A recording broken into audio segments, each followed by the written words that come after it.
Look at us now, tip to Ooh, Jesus. Oh. Shout out to morningkombat. Do you want a margarita? Yes! To us, doing what we love.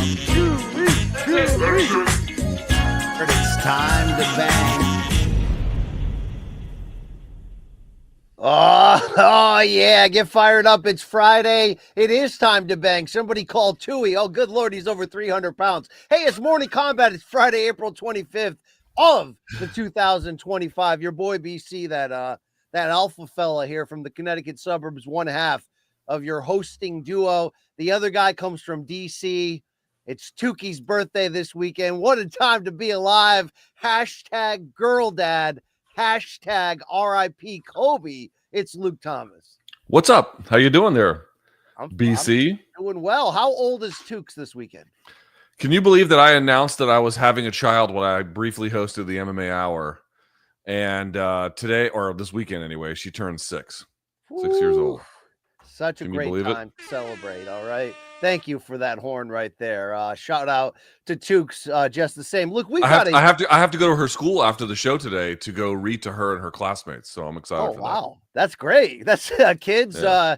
Listen to Mr. Thomas. Yeah. Here's a story. Fuck your life. Do not follow your dreams. You'll only be disappointed. All right. Yeah. And any you got to get to them early. Life is pain, and the sooner you accept that, the easier it's going to be. You know. Yeah. Yeah. Joy and pain. Pump it up. Pump it up. Sunshine. Hey, we got a great show for you. Here's what we're going to do. We're going to set the stage for UFC KC tomorrow. Ian Garry, Carlos Prates, get fired up. We got a Conor Benn versus Chris Eubank Jr. all UK, all blood feud preview coming your way. Although Eubank just missed weight. Spoiler alert. Yeah. We will also look ahead. Eubank loves to spend money before the fight happens. He loves to do that. Oh, yeah. Great mismanager of the funds right there. Also, don't forget, this Saturday, KSW going to give us a strongman MMA main event heard round the world when Pooja and Eddie Hall get together. We'll be on top of that one. Also looking at your latest news, rumors,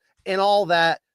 Don't forget, though, we close the show with your stuff from the fans. morningkombat@gmail.com is your entry point into our universe, and we're going to hit up your fan submissions, your dead wrongs to close the show. Hopefully you were good to Mikey in the process.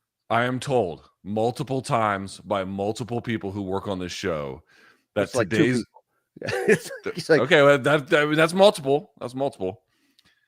That today's batch of fan subs is an all-timer. That's what I've been told. Is an all-timer. We did challenge the people. This is great. I'm excited about this. They appear to have answered the call. So I'm looking forward. Now, I think some stuff had to get weeded out. Like, for example, if you're doing humor about, like, I'm not going to name which one, but like terrorist attacks, I don't know if it made it through the North Korean censors here. Yeah. All your best Building 7 content is going to have to sit on the floor for a while. But thank you for playing just the same. We'll see if Daz will get up on that as and hit us up with a dead wrong as well. Yeah, motherfuckers the best. Hey, we got another member of this team, and on Fridays you get to see his face hole. Hey, it's Luke Nocita of the Main Card Minute. We already know how we got here. No need to bring up any old balls. Nocita, how the hell are you, brother? Good, man. I'm hyped. Good weekend of fights. Good card this week. Yeah. Kansas City. Pretty good mix of it, right? Yeah. Main event. I mean, Ian Garry's probably going to win, right? Looking forward to it. Well, what time is the main card start this weekend? 9 p.m. I'll be live for just the main card this week. Not too bad. Yeah, and also the British boxing main card is noon Eastern, so it could be a full day depending on what you're into for combat over the weekend. I'm actually going to some regional fights on Saturday night, BC. Oh, what promotion? Just a local, like a amateur one. Out of nowhere, some of my old fraternity brothers hit me up. They're like, "Bro, we're gonna get a VIP table at these local fights. Do you want to go?" And I was like, "All right, shit, I'll do it." Okay. So I'm gonna do that on Saturday night. Yeah. Are you more apt when it's hangout time, when it's the rare hangout time for an old man who's a father? Are you more apt to hang out with high school friends, Marines, or ex William and Mary / fraternity guys? Ooh, well, several of the guys from William and Mary ended up in the Marines, so it's not it's not mutually exclusive, but I would say largely William and Mary. Largely. Okay, so that was the best time of your life in a lot of ways. Then the most formative time of your life.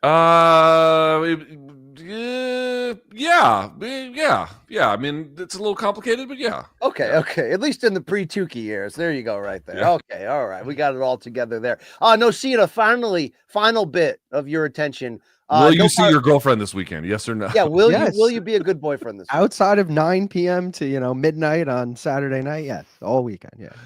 Gaff, main card minute, maybe a few of these, maybe. Guaranteed.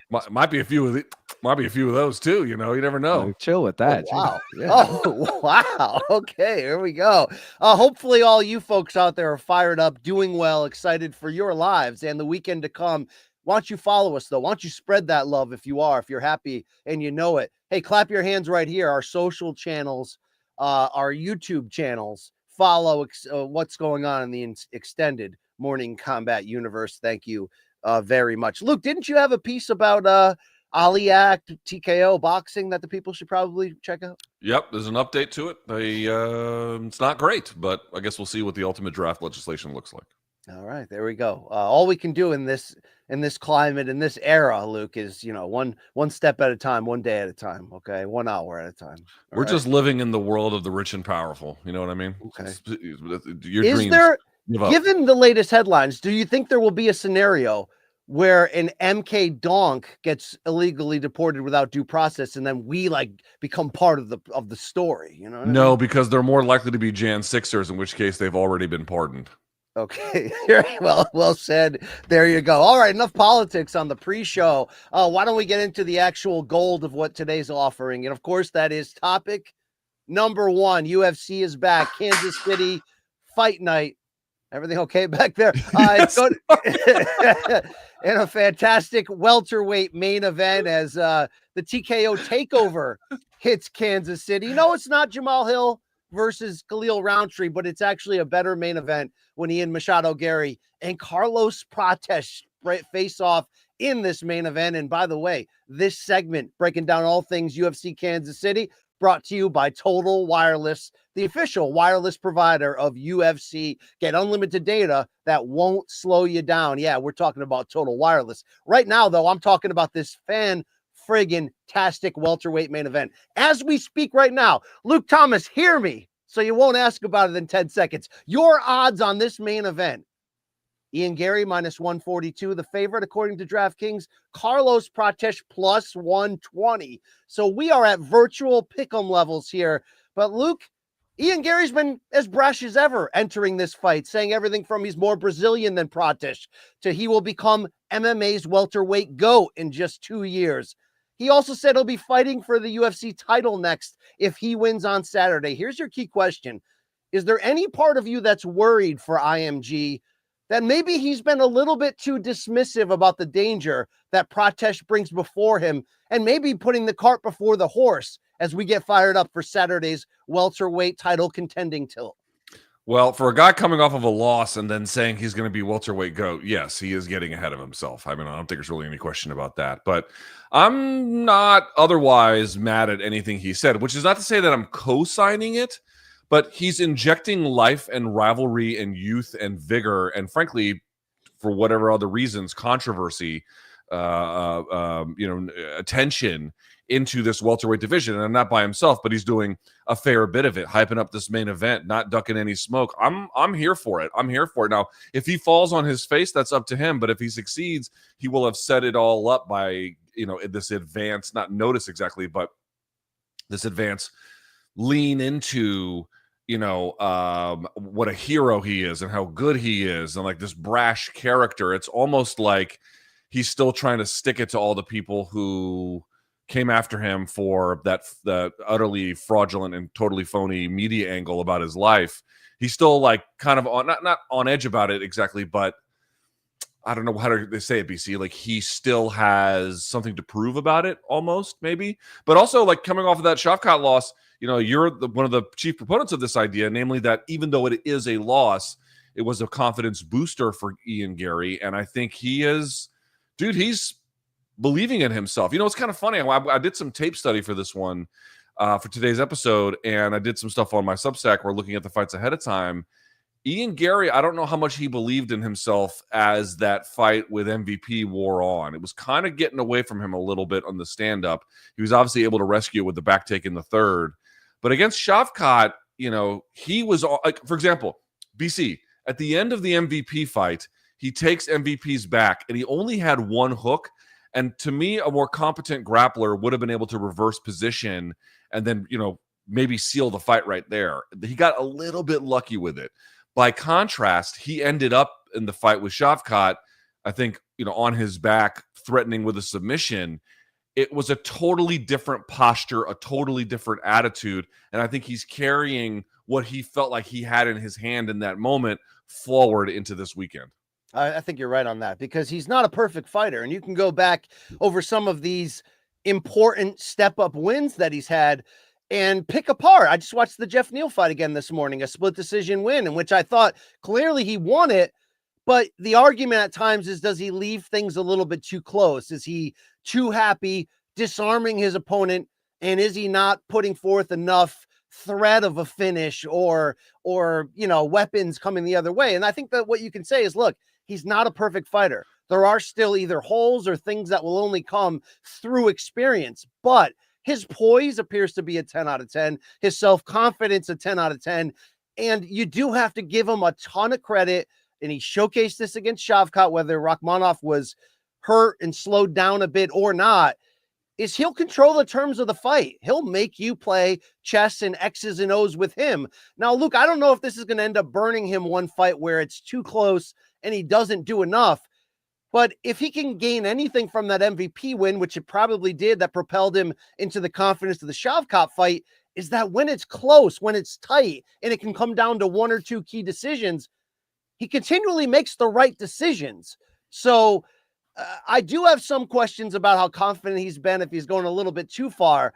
But there's a reason why I learned everything I needed to about him in that Shavkat fight. Not a bust. I don't know if he's a champion in waiting. We're going to find that out very quickly. But this guy is a lot better than his haters want to believe. And damn, this is the perfect matchup, especially on short notice.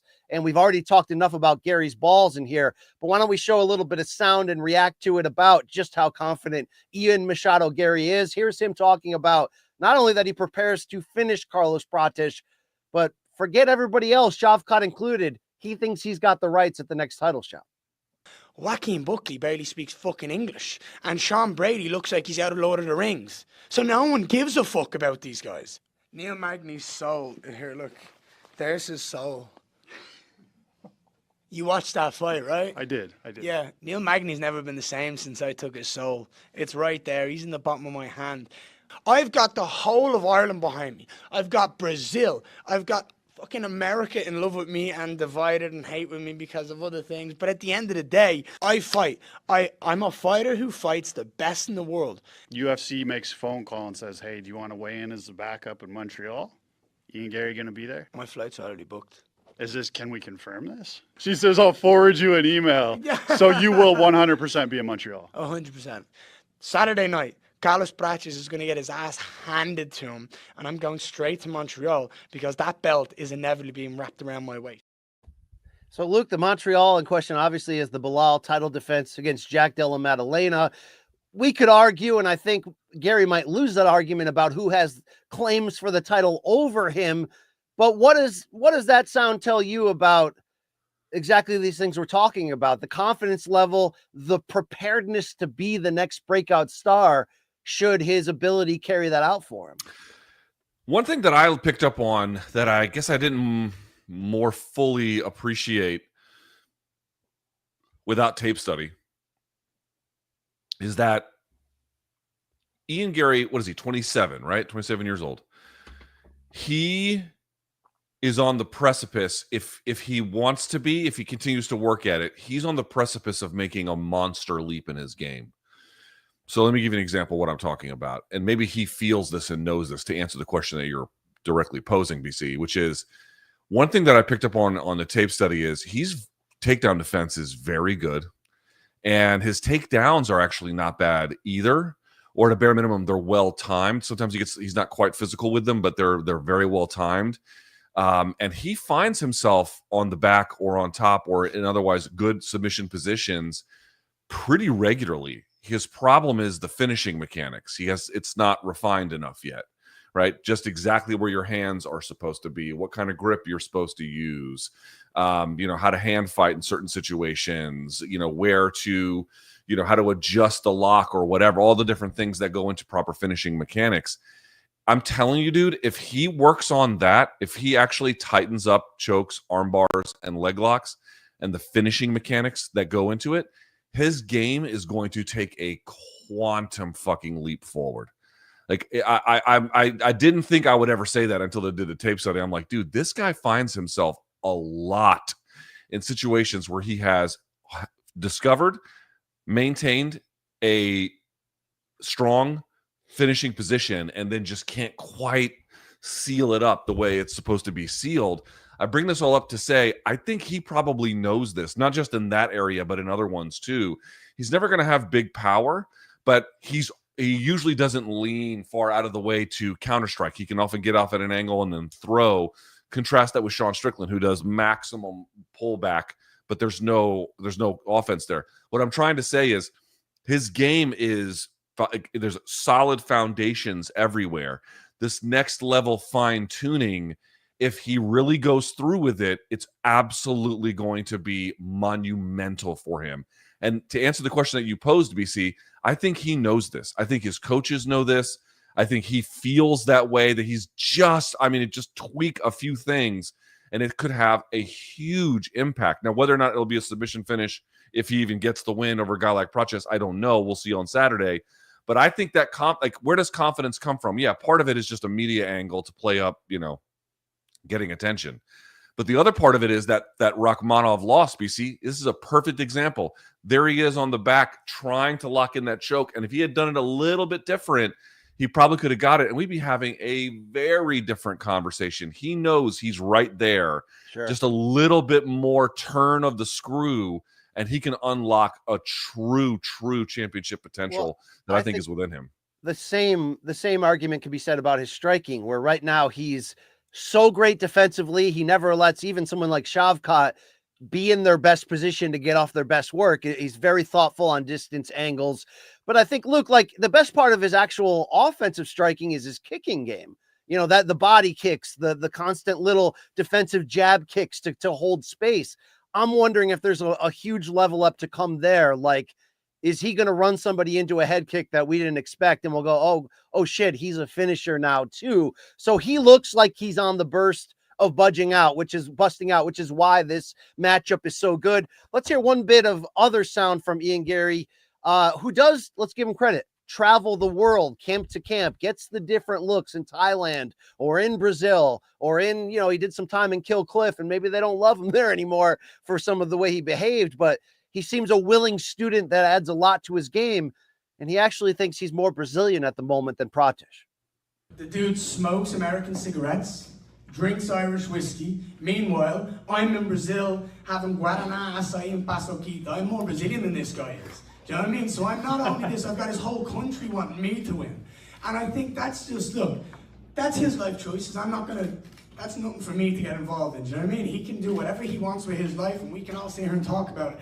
At the end of the day, Saturday night, he's going to step into that octagon with someone who's a complete professional. I'm going to manhandle him any way, shape, and form I want. I will manipulate him, and there's nothing he can do to stop him.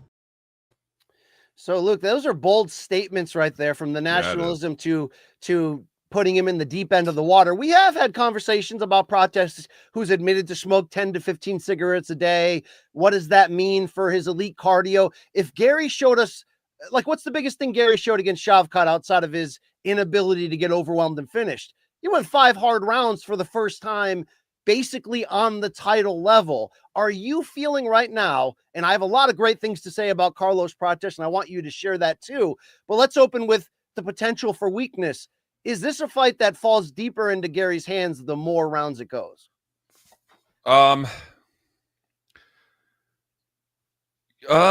Yes. I think for a couple of reasons. One, there obviously are some questions about Prates's gas tank, as these clips allude to. I think the other part too is Gary has more ways to win and can trial and error his way through that. Also, look, what is Proces's big calling card relative to Gary anyway? He's probably a better boxer, but he definitely has better power. And you wonder how much, if he's forced to labor, how much that might drain over the course. Like, even if he has good gas tank BC, like, oh, wow, for a smoker, it's pretty good. We could end up saying that. But nevertheless, I know, right? But even with that, if he's forced to like constantly wrestle for 2.5 rounds, whatever power he's got, and that's his calling card, it's going to be very diminished, and that's going to make it a very different fight from that point on. Like, the reality is there are certain physical aspects to Proces's game that I don't think Gary can really match. But I think it's wrong to look at this and say, oh, Proces has more ways to win. I really don't think that is true. Again, that doesn't mean that Gary will win. He could make a mistake, catch one on the chin, and the whole shit is over. But Gary, I think, could win on the feet if he needs to, and he can definitely win on the ground if he needs to, and that gives him some real latitude.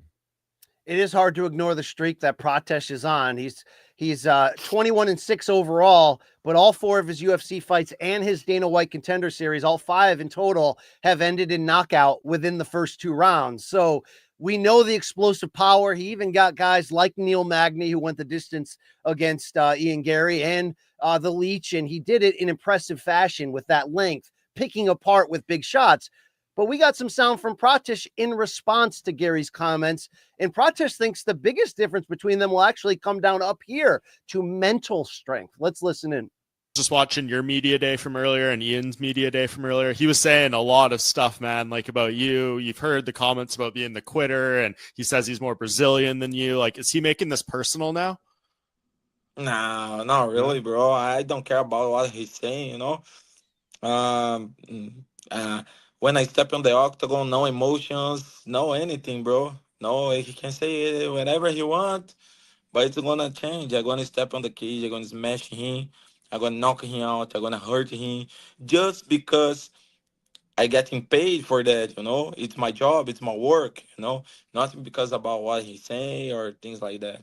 Yeah, like you lose all the emotion and you kind of just go on instinct when you're in the cage. Yeah, I think when some fighter do things like that, what he doing is because his mind is not so strong like mine, because like he trying to broken my mind and things like that, because maybe on some point of the life or some fight somebody did it with him, and now he's afraid about me start to do it with him, and then he start to do it with me, but bro, and nothing changed. Saturday night, I gonna go there, listen my music, walk out, step on the cage, and get one more in, one more bonus, knock him out. That's it. Luke, I'm trying to figure out who's in for the rude awakening here. I mean, the odds have it so close. We talk about the great matchmaking involved. Gary, of course, taking a chance on multiple fronts, but he wants to stay busy. He wants his last performance to be fresh in the mind of the UFC matchmakers ahead of that Bilal title defense coming up. So when you look at those odds and how close they are, could you see that? Like, where do you lean more? That somebody's going to end up pulling away one-sided here, or that this will be a nip and tuck fight that maybe could go 5 rounds where your decision could go either way? I think that, again, a range of scenarios are possible, but I think one likely one, or at least one more likely than some of the others, is that,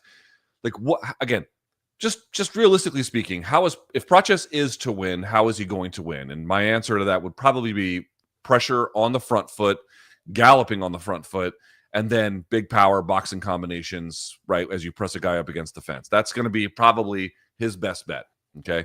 So that means Gary now has to anticipate this, and he has to have an answer for it. And he does have very good footwork, by the way. If this was in the Apex, I might feel a little bit differently about this, but the fact that it's in the big cage where Gary has a lot of room to move, and he does have, by the way, the tape does not lie on this one. He is much faster than Carlos Prates, both faster feet and faster hands. I think that might play a role over time. But he's going to have Prates in his face, okay? So what I think is actually going to happen is that you might see Gary struggle for a couple of rounds. I don't think that's in any way crazy. He might get dropped, or at a bare minimum, he's going to be trying smothering Prates and reversing him and then pressing him into the fence and, taking him down. and making him work. It's after that I think it gets kind of interesting. After 2.5 rounds, whoever is like winning at the, let's say the 4-minute mark of round 3 might be the one that carries it on from there on out. Again, there's so many different ways it could go, but I have a feeling that early pressure might really give Garry some problems. But once he slows it down, once he's able to see it, once he's able to now adjust to it, and then launch counter offense, particularly on the ground, that is where I think he can do some significant work. Also assuming he has tightened up some finishing mechanics on various submission threats. So that's I think that is, of all the plausible scenarios, that one to me seems pretty likely. Long Island Luke, when we ever voiced originally the idea that this fight could happen, you jumped in. You weren't even called upon, and basically were like, Ian Garry by meta. You have mentioned to us off camera that the odds have moved around. I mentioned that -142, Garry as the favorite. Have the odds changed? And from a betting standpoint, are you still all or nothing here on IMG? Yeah, so when me and Luke did the mailbag episode last week, the odds were a pick 'em. It was -112, -108. And I said at the time, I was like, ooh, I think money will come in on Prates and I can get Ian Garry as a dog. That was not the case. Money has continued to come in on Ian Garry. He's obviously -142 now. Personally, my feelings still haven't changed. I still think he wins. I got him at -125, so it was a good price on him. He's taken down 3 of his last 4 opponents. Prates was taken down in his Contender Series fight. Also, they land about the same strikes per minute, but Prates gets hit about twice as more. Yes. I just feel like Ian Garry has ways to get this done, man. And I haven't flip-flopped on it at all, really. Luke, part of that, Luke Thomas, part of that Ian Garry has ways to get this done, which I do agree. I think he has more ways, is he does. I mean, there's been fights where he's gotten hit, maybe more than we expected, but when forced to bite down like he was against Shavkat, where there was really going to be no room for big error, just like the Jeff Neal fight, he has an ability to keep away your best offense. Is there any threat here that this fight is boring because that it will end up being the best style if Ian Garry has the control that he's looking for? Could be. So some of the things that for me that Garry doesn't have, he doesn't have big power. And I know he stopped people with strikes, but he does not have big power. He's got, if you let him land on you, he'll knock you out eventually, but he doesn't have the kind of like clubbing power that I think Prates has. His striking offense goes through his leg kicking, particularly that outside calf kick. That's where it all kind of began. So what he does is he stands orthodox. So this lead leg, that one tends to do a lot of the chopping. That one he'll switch step and then go to the body, and then the other one he'll tend to like calf kick on the other side. In fact, one big problem that he had in the Neil Magny fight is, by the way, they have a similar opponent in Neil Magny and Carlos Prates. Prates to me was a little, not hugely, but a little bit better about steering Neil Magny when he was on the fence into his power. Whereas you saw Ian Garry at the time, and that was 2 years ago, but you saw him struggle a little bit in closing that off and forcing him into the power. So this is one of those other things where I'm talking about like tightening up that doesn't get what you want. But like the point I'm trying to make is if he gets hurt early or dropped or feels the power, Gary's going to try and keep that one at kicking range. I mean, I think that's a very safe bet, assuming those other things happen first, right? Where he's afraid of the power or recognizes it's a significant threat. He's gonna be playing a big kicking game. With that rear leg, he'll go oblique kick, he'll go deep to the gut, and he'll even go up top to the head at times. So those are really what you're looking at with his kicking game, is the switch step to the body, switch step to the head sometimes, the teep to all 3 different locations, and then that leg kick on the outside. That's kind of how he's built it. I think what I would say to the viewers is, given that I've given this very minimal but clear roadmap to how he throws these kicks, let's see what he adds this weekend. And when he adds, by the way, BC, when he adds foot and hand combinations, because a lot of times what Garry does, and this drives me fucking nuts, he just single strikes. He'll land a good one and then not follow up, and land another good one and then not follow up. But when he follows up off of something and puts combinations together, then that's when he does real damage. Is he going to do that against someone early who's on the front foot against him? To me, Garry wins this fight by solving for that pressure from Prates, either in the stand-up or on the ground, whichever way you want to solve for it. But that's what he has to solve for, because I don't think he can get off his best offense if he's constantly getting backed up and hurried in that kind of way. I agree. And you don't forget, against Jeff Neal, he did introduce, to speak on the combos you're mentioning, that inside leg kick with the instant right cross behind it. So he is adding a lot of different wrinkles to his game. But look, to lean one more time into what Prates brings in, momentum matters in the sport. And who has more momentum right now than the fighting nerds? Nobody. There seems to be this joyful, loose, like, none of this matters, let's swing big attitude, which certainly can continue to lift you up. But what if you add that to the 4-inch reach advantage that Prates brings in? Look, at his worst, Ian Garry is boring and doesn't throw back enough while limiting your strikes. Prates may be able to find that chin a few times early. I'm wondering what that does to the flow of this fight, because he's longer than people think, and he's patient for a wild man. No, there's simply no question about this. I'm glad you brought this up, because Prates, this is key to his style, I think. I'm not sure exactly where 78 inches on his reach puts him among, his competitors or the average welterweight more generally. But this is another thing that shows up on tape. Prates, when he's pressuring, will stand closer. And that makes sense, obviously, right? Because he's trying to box. He's not trying to kick you as much as somebody like Ian Garry. Ian Garry gives these guys a little bit of room, which gives them a little bit more room to move, and it makes them harder to corral, especially in terms of steering in the direction you want them to go. Prates is right up on you, relatively speaking. But because he has such a long reach, or at least a relatively long reach here, he's able to make kind of effective use of that, still staying relatively safe. So he's got a style where he stands much closer to you, relatively speaking, than a kicker. But it's still far enough away where, yes, he does get statistically hit a little bit more, but he kind of avoids most of the worst, at least a lot of the worst of that by leaning on how good his and how effective his reach can be in that case. So this is a lanky guy who uses that length for the most part pretty effectively in this aggressive posture. This is what I mean. Gary's got to solve that.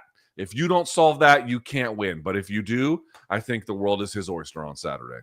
Yeah, this is going to be great, man. I freaking love this fight. I believe there's more to gain for Garry, from momentum to the star that he's already claiming here. Luke drinking Coke Zero, okay, with a sis on it. Sister. Luke, remember when my neighbor, Joe the barber, would come out and see me in the morning, and he'd go, "How's sister?" You know what I mean? That was gross. Call the cops on that guy. That was pretty gross, but I love that guy. Yeah. Damn, this is going to be great. So the more to gain for Garry is the possibility of cutting the line. Would I want to see him cut Shavkat? Hell no, unless Shavkat was still hurt. Let's be fair. Moral victory, yes, but Shavkat rightfully won that fight.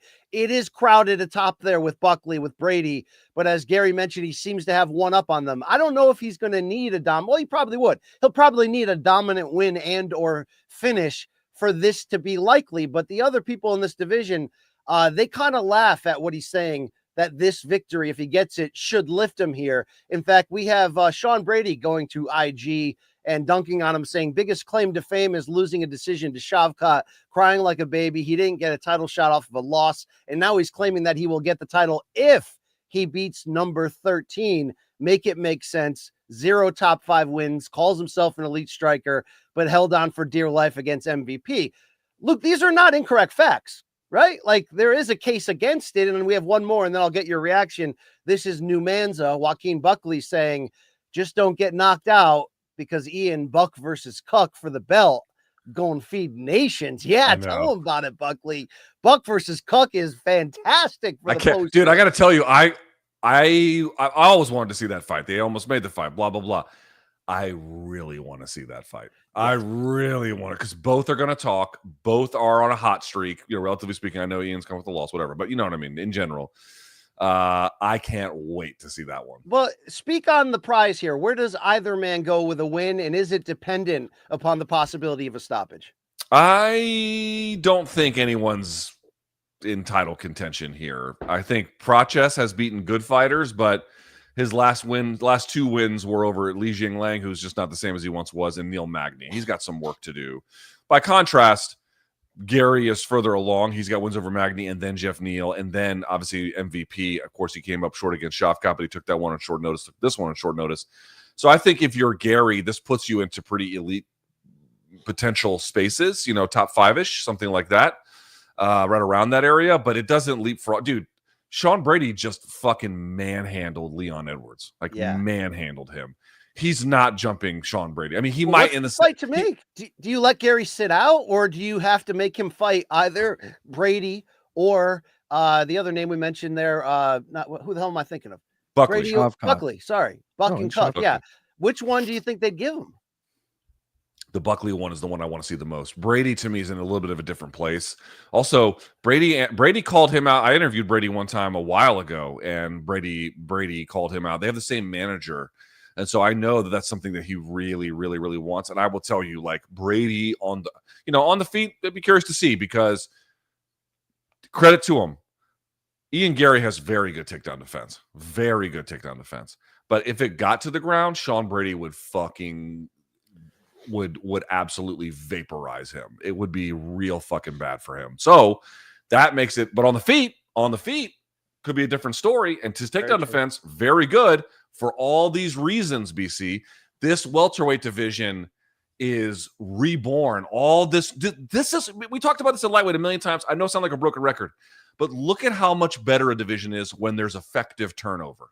When there's effective turnover from one generation to the next, it's so much goddamn fun. One of my favorite times in a fighter's career is not just when they win the belt and then they're on their title winning ways. It's the path to it. What did they do to it? How did they make you reimagine who they are? How did they confirm who they are? What did they do along that path? To me, that's the thing that says the most about them. And for a very real but otherwise brief blemish, Ian Garry has been extremely impressive. And I think a good win here, should he be able to get it, gives him so many options. But it's the Buckley one that I want to see the most. Yeah, I'm not against all of that. And Prates would be further away, but boy, would his name take a huge leap with a win here. So let's talk about it. Nocita believes it's Garry by stoppage in the second half. Luke, I recognize the danger Prates brings. There's a lot of ways he could make this hell for Garry and expose him, because if he gets to that chin, he does it calmly with that length. And boy, does he close that gap and land big shots. But I think Gary's defensive intangibles, the IQ, the evolution, it is going to be too much. And I think it may even come down to the too much level that he gets a late submission. Long Island Luca updating me, he's actually going Garry by decision. So I misread his early comments. So Nocita's got Garry by decision. I'm going to go Garry by fourth round rear naked choke. It would say a lot about where he stands in this division if he did exactly what I'm saying. Luke Thomas, I know you believe Prates is in this fight, and you're damn right he can win it. But who does win it Saturday night? Give me Ian Garry. Give me Ian Garry. I like Ian Garry. I think that he's got real limits that I have picked up on tape, and I'm sure his coaches and everybody else who watches tape has as well. There are things that I think are like so frustrating to watch, and in particular, the most frustrating thing to watch is his improper finishing mechanics on submissions. But these things can be worked on. They can be tweaked. They can be improved. And all the other pieces around, or at least many of the other pieces, they're already there, and not just there, quite good. Very good. Man, I'm telling you, I really believe, I don't know if this is the fight or not, because he could get slept in around. It really is that, Prates is dangerous. That's exactly what he is.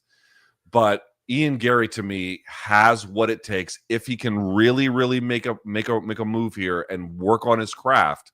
He can be something special in this division. Whether it starts on Saturday, I guess we'll have to see the complexion of the fight, but I do think he gets his hand raised. Long Island Luke, lightning quick response from you. We're going chalk here, the slight favorite, the three of us.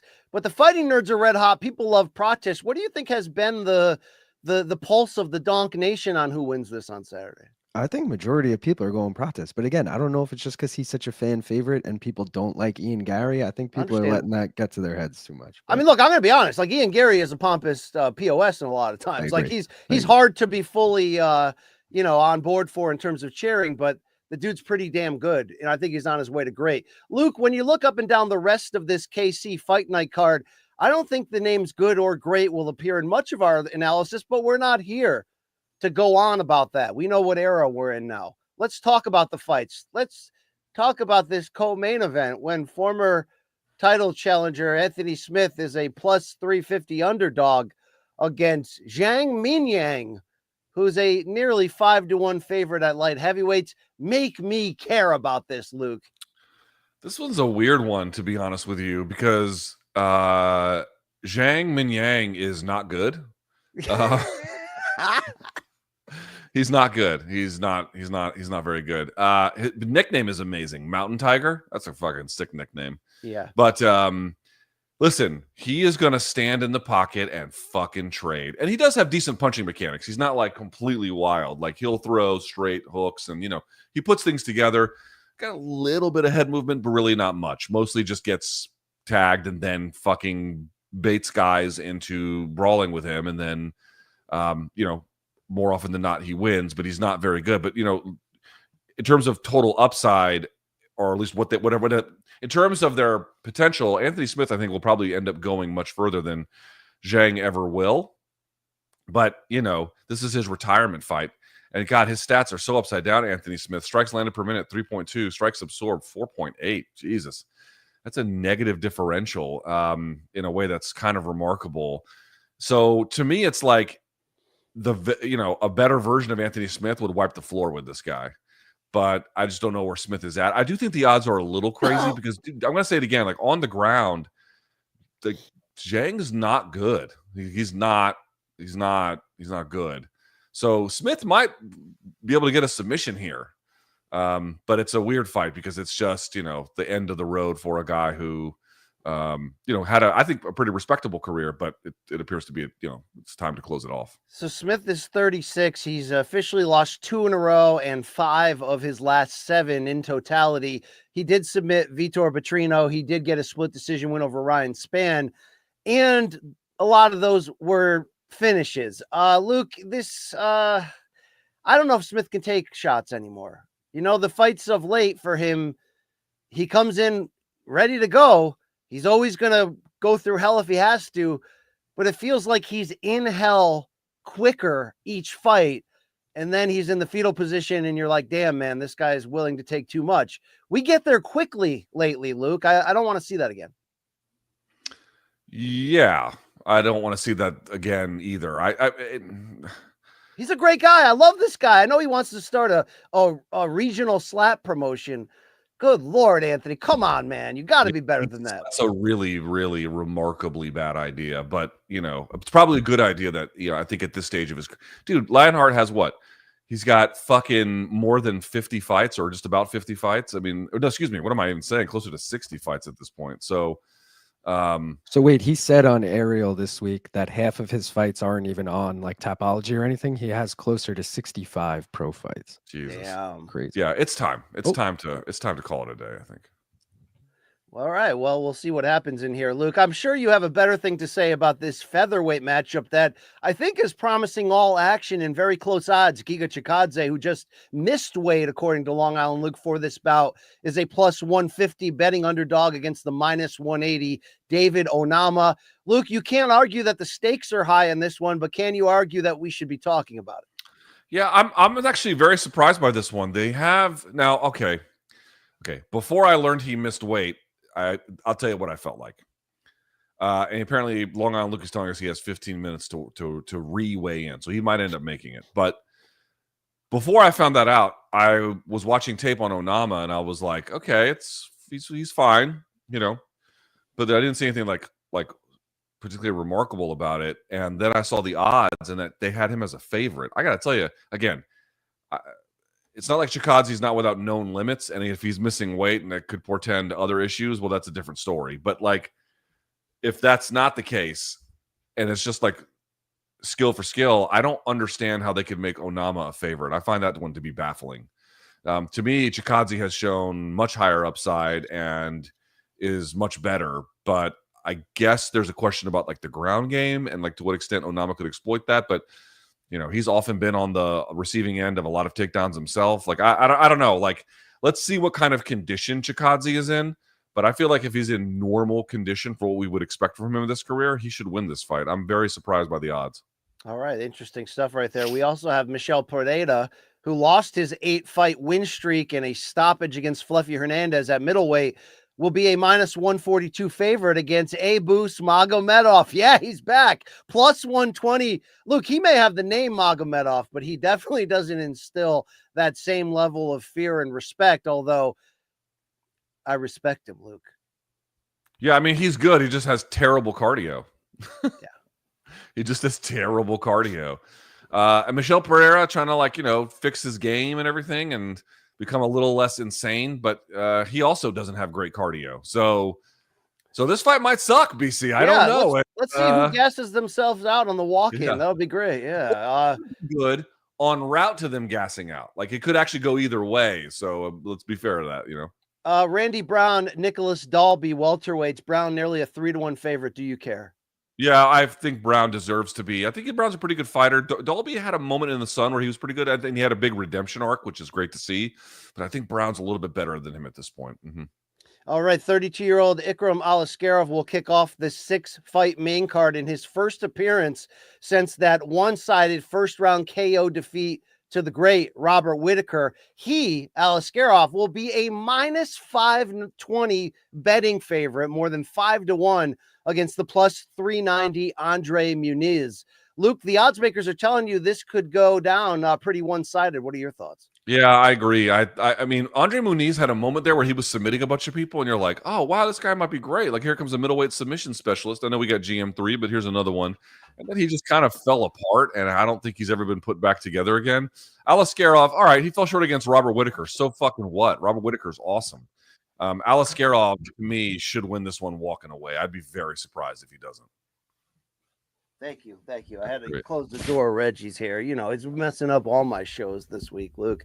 I got a lot of Reggie in the room with you there? He is. You want to see him, Luke? Yeah, let's see Reggie. All right, come here, Reg. Yeah. He does. He never shows butthole. We had a long talk about that. He's very polite. And there he goes. Oh, what's up, Reg? Can you put a microphone in his face? I want to hear him purr. Can you hear that? Yeah, all right. An old man and his cat. What a great making that pussy hum, obviously. First time for everything, Luke. That's the main card. What do you got on that deep undercard? Should I move on? I mean, what do you got here, Luke? I got a couple of women's fights. Hey, Chelsea Chandler's back to running the other direction. That should be good, right? Oh, wow. Okay. Wow. I mean, bringing the fucking heat this morning. Good Lord. Nothing super great. Damon Blackshear is always pretty good. I like seeing him. Chris Gutierrez back on this card. The fight against John Castaneda should be a fun one. Castaneda, excuse me. Should be a fun one. So there's a couple of decent ones on the prelim card. I don't know if Long Island Luke, you got any bangers that you got your eye on that prelim portion of the card? I mean, the featured prelim, although both guys have retired from their professional MMA careers and come back, Jimmy Flick versus Matt Schnell. I mean, that's just going to be a barn burner. One of them Matt Schnell should beat him, right? He should, but one of them is getting put to sleep. Let's be real. Yeah. Also, I want to say, just no idea how this fight's going to go. Don't even really know one of the guys, but Evan Elder versus Gage Young. Elder versus Young. That's a great gimmick fight right there. That I think the Elder is going to pull it off. Is that what we're reduced to now? Is this I wish I could talk. To? I mean, I've tried to get worse jokes over, but wow, Long Island Luke. Yeah. Did you see those two? I think they were either college or maybe now they're NBA players. One was a white guy whose last name is Dick, and the other one was Black. And they did the Black Dick jersey swap. BBC jersey swap. Yeah, I'm down with that, Luke. I'm down with that. Believe it. All right, so that's your UFC Kansas City card. Polyana Viana's on there. Luke, your guy Cameron Simon's back. You didn't mention him once. Yeah, for good reason. I'm not right. I'm not mad at him or anything, but okay. Luke, let's go to topic number 2. Is there big trouble in Little China? In Little China when it comes to making the biggest fight they can, John Jones versus Tom Aspinall? Well, look, there's been trouble for a while, right? It hasn't been made yet, although I have to believe the expectations of this thing going off November and MSG are somewhere percentage-wise. The question is how high, Luke, because one day after publicly declaring that Jones Aspinall was signed, sealed, delivered, and ready to be announced, Chael Sonnen pulled an about face. This did not take place at the Luxor, but he's now reporting that a Tom Aspinall Cyril Gane interim heavyweight title fight is what really is on pace to be next. I think you add into that reporting from Ariel Helwani in the last 2 days that suggests the UFC has done everything in their power to do this fight, and that the blame should probably shift toward Jon Jones. Luke, as we stand right now, April 25th, 2025, read through the tea leaves here. What's the best you can do to try to surmise what is really happening and whether this is on pace to be a monster disappointment in the fact of the fight not going off? I mean,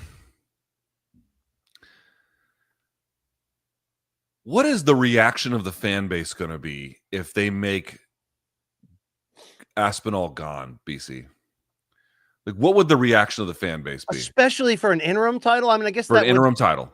Oh my God. I mean, what would be worse? What would be the fan reaction worse? If it was a full title, meaning Jones is done, or an interim title, meaning Jones is still negotiating? I don't know. Like, is it just public negotiation, Luke? Yeah, I mean, I think it would be bad either way, but like, just sort of game it out. If he got the interim title, you'd be frustrated, but there would still be a lingering hope that Jon might fight at a later time, right? Because it's the interim title still being on the line. It would be absurd to have to defend the interim title that many times.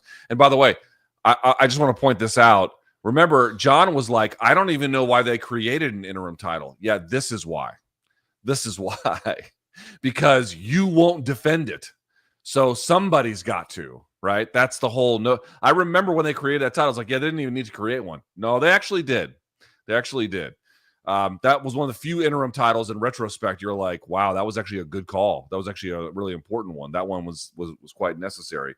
On the other hand, BC, if you end up getting a spot where you get Aspinall gone, but it's for the full-on title, okay, you can move on. Now, whatever was going to happen is past, and you can just move on. But we'll have waited all this time. Jon is just by fiat and sitting around potentially going to break the record for the longest title reign, and he did it against a guy who's got, at best, blue belt level grappling in Cyril Gane, and I think is a promotion.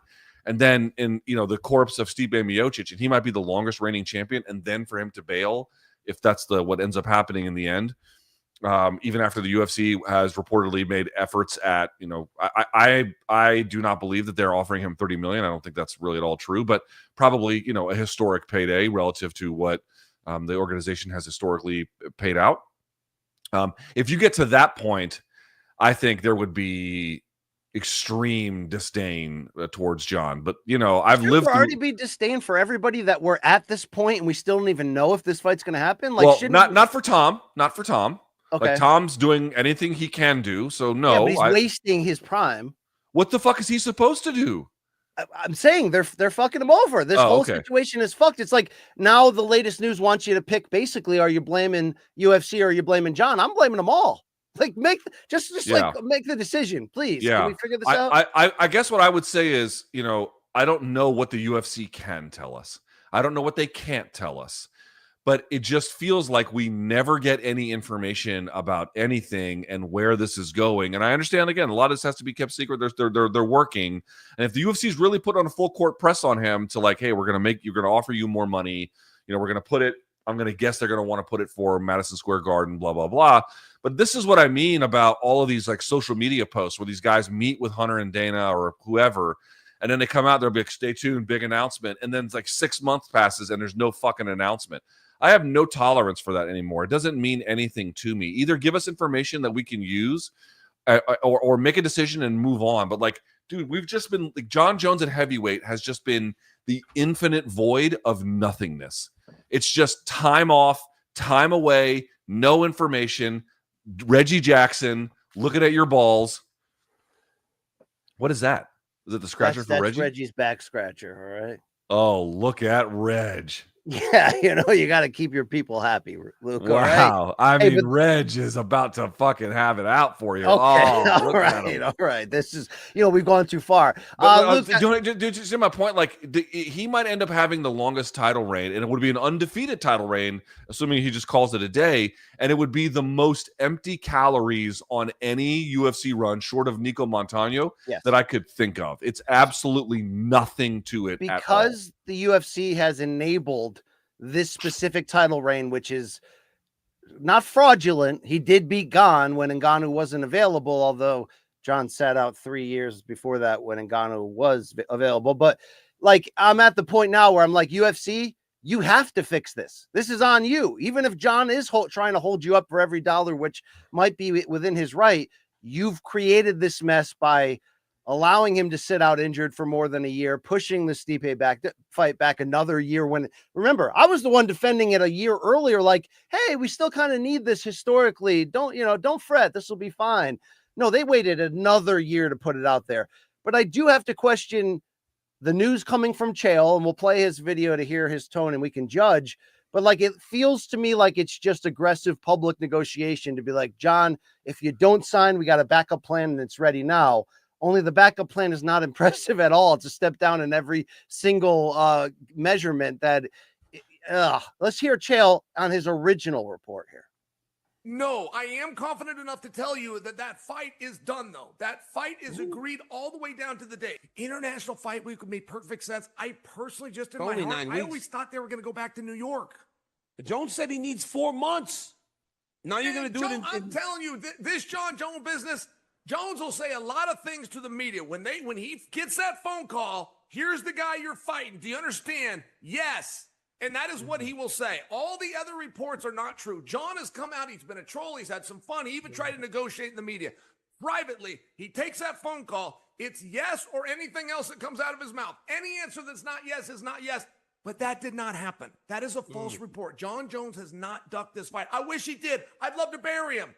He didn't. He did not duck Tom Aspinall. Okay, and then now the next day, here's Chael's update. Because I am fully aware of the rumor. Now, you guys probably haven't heard this. You're probably getting this right from me. From the time this leaves my mouth to the time we get this to California, turned around and onto the internet, is going to be about 40 minutes. So the only way I get scooped on this is if somebody hits me in 40 minutes. But the current plan right now, Tom Aspinall versus Surreal Gone. Are you ready? Are you ready? Are you ready? For the interim championship. Now, I will back the moves. Look, I don't believe anything Chael says. I love the guy, but come on. I'll add in the aerial comments that he gave. Helwani said, obviously, when fights don't come to fruition, there's a multiple of reasons. It's not because of Tom Aspinall. Who will decide whether this fight happens or not is John Jones. This is not breaking news. Ariel would go on to say, if John wants the deal to be done today, it could be done today. It has always been up to him. I believe the UFC has met all the demands in a very favorable way for both guys. They both have demands. When the story is written on this fight, if it doesn't come to fruition, it won't be on the UFC. I really think the UFC has done everything they could to make it happen. End quote. Luke, what do you think? What do you think here? Did they really meet the dollars John wanted? And is John having cold feet? I mean, John's just becoming more of a supervillain with every day that this thing goes on. Dude, there should never be. I mean, like, who else wouldn't be stripped after all of this? Yeah. And I understand. I understand. Oh, he has a claim. It's a real one to being the best ever. I get it. This is not any ordinary champion, far from being an ordinary fighter. It's a very, very special fighter in that regard. But like, this is fucking absurd. This is absurd. What I hope the UFC is doing, and we really don't know, again, we just don't get any information about anything that's ever concrete.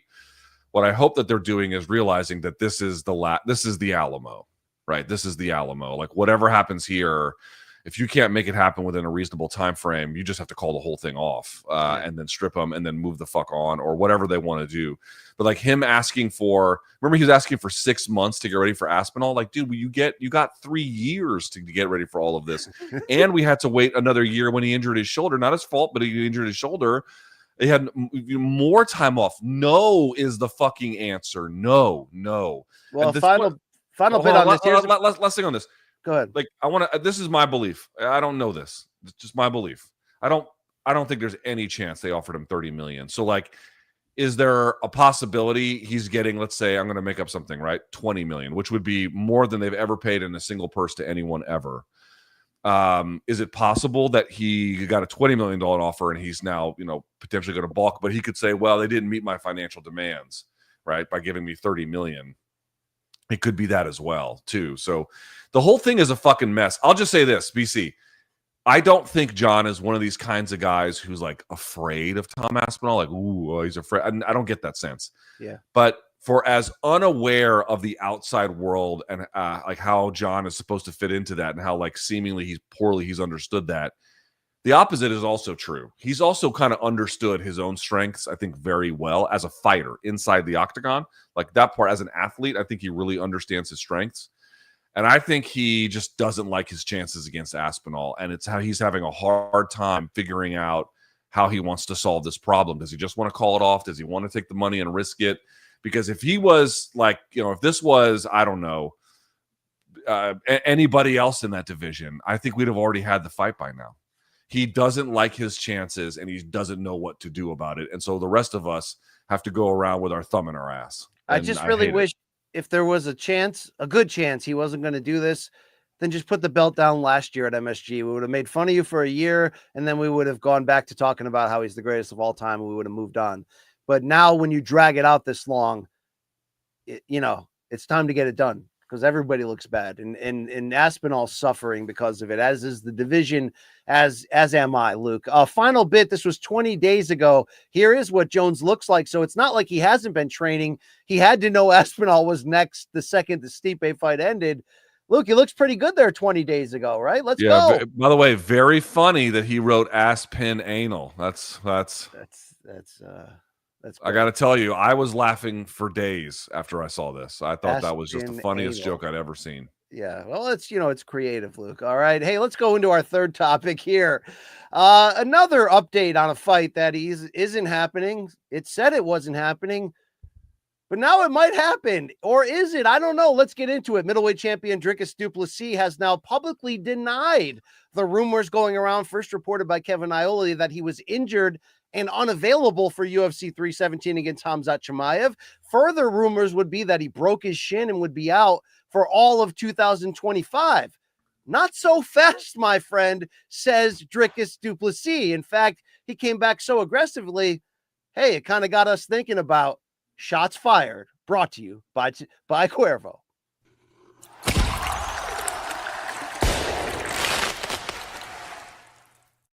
And brought to you, of course, by Cuervo. Now's a good time to enjoy that tequila that invented tequila. But here is Dricus du Plessis on Instagram with his response. Okay, so everybody had their opinions and rumors and stories about his shin break and injuries. I found it all very entertaining. Unfortunately, none of it is true. Myself and the UFC already discussed a fight date and opponent. The June fight was never signed. I did not pull out of any fight. I am the champion. I know when I fight you as a contender, just show up when we tell you to. Fight announcement coming soon. Stay tuned. So, Luke, there's some shots fired about the rumor mill and who we should take our news from and believe.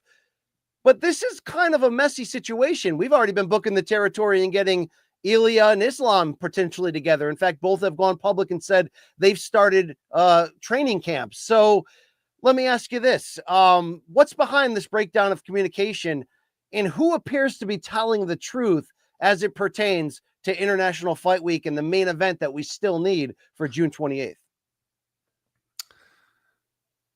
I don't know what the fuck this story is. I don't understand it at all. Did Kevin Iole get a leak from UFC? Is that why he wrote that? Or did he get a leak from a manager? Is that why he got it? I don't know.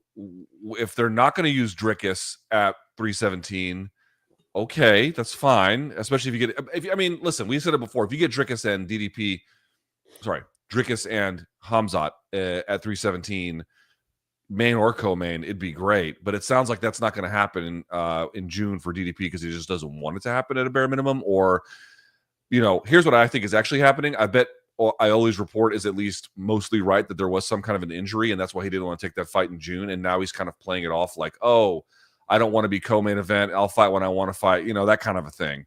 Where in reality, it's like that wasn't really the reason at all. It's because he got banged up, and maybe he wants to keep the nature of that injury kind of concealed because it could be a long-standing problem. So well, remember, it weird for you that he waited 2 to 3 days and waited through the online talk between Chimaev and Caio Borralho that, God, I can't say that guy's name right, that they're going to have an interim title. Like, he waited a long time to come out and be like, hey, report's wrong. I never turned it down. I'm healthy. Announcement coming. Yeah, so I mean, you weird. got to remember, I'm not even saying this pejoratively. It's just a fact. It is a fact. Fighters lie to the media almost every time they talk, like, and partly out of necessity. Like, it's not a. It's just you have to understand that, like, the vast majority of what you see, or at least a good chunk of it, is just straight up not the truth. So, I tend to think that's what's happening here. Is that the report is probably accurate, or at least mostly accurate. Certainly gets at something, and then this is all PR on the other end, and that's why you saw everything get kicked into high gear with Islam and then first with Topuria, because it's International Fight Week and they need somebody to save the day. Now, that doesn't mean those two are going to fight. Again, we know Islam after 315 might have his sights set on 170, but either way, we're going to get Topuria there, and then we'll see what happens. So that's, to me, the most plausible thing is that Drickus didn't want this news out there, at least in the way that it came out there, and then decided that, he was going to play some kind of cover, which, is a very common thing that happens. Interesting. Well, a fan reacted to DDP and said, you can still fight on 317, but you'll be in the co-main. Here was Drickus's response. Potentially. There we go. Co-main with double laughing emoji signs. And if you're waiting on Dana to announce this, because he's been teasing for weeks that he's close, he posted a picture of his new bull. And this fan was like, no bull, baby. Who cares about your cow? Announce the fight. Dana's response, laugh my ass off. I'm never announcing it. How handsome is that bull? Say it. Luke, your thoughts on that bull? Shit that they're talking right now. Why does he have a bull? I don't know. He's, rich people need projects, Luke. They need toys. They need dude, how is it? Power slaps. Man, I don't get it. If I had, what do you think Dana's worth? 400 million at this point, right? Something absurd. I believe in the buyout in 2016, he made a huge, like $100+ million sum, and then they said he was going to get paid $27 million a year to stay on and run the UFC. I'd just be gone. Yeah, I'd just be gone. I don't get it at all. I don't know. I mean, Dana seems like he's got other priorities to me. I'm not even trying to, am I wrong for saying that? Like, is that unfair? He just seems like he's got a lot of other priorities right now. We can barely get him to show up and talk. Here's a Topuria tweet, and this was followed up, by the way, by Islam doing the same. So, Luke, there is a lot of push. I saw Errol Hawani was going hard in the paint saying this means Topuria will be there. And by the way, that response, of course, from Drickus du Plessis was brought to you by Cuervo. Now is a good time to enjoy the tequila that invented tequila. But Luke, as it pertains to this actual fight right here, Ariel's kind of leaning toward the idea that, like, whether he's fighting Makhachev or he's fighting for the vacant title, we will see Topuria there. What's going to happen? Because it's only about 59 days away. So what the hell's going to happen here? Topuria versus Makhachev is probably the number one choice. And if that doesn't happen, Topuria versus Charles for the full weight class title. Saryukian maybe kind of playing a bit of a, break glass in case of emergency kind of scenario. That's what you're going to get. I think it's very likely to get that. Well, I was on the Three Dirtbag show on Submission Radio, and one disbarred lawyer, Jed Meshew, who really doesn't want Islam versus Ilya, and I think he's mad for it, Luke. But he says the way to fix this is to allow Bilal, if he beats JDM coming up, to move up in weight and then be against Hamzat for the interim title in the International Fight Week main event. And then you would then have Topuria fight either Charles or Saryukian for the vacant feather belt. Do you like that idea at all? Vacant lightweight belt, yeah. No, that idea is terrible. Okay, there you go. Thank you very much. I agree. Can we just make the fight that you can make right now? I mean, so you don't expect DDP UFC needs a big. They need a big fight. They need a big. Fight. So do you expect DDP at 317? I don't. Okay. No. Okay. Hamzat maybe, but DDP no. All right. I hope that we get both of those two big fights. Okay, John in November against Tom, and then Ilya Islam at IFW. I'll stop complaining for the rest of the year about anything. Give us two big fights.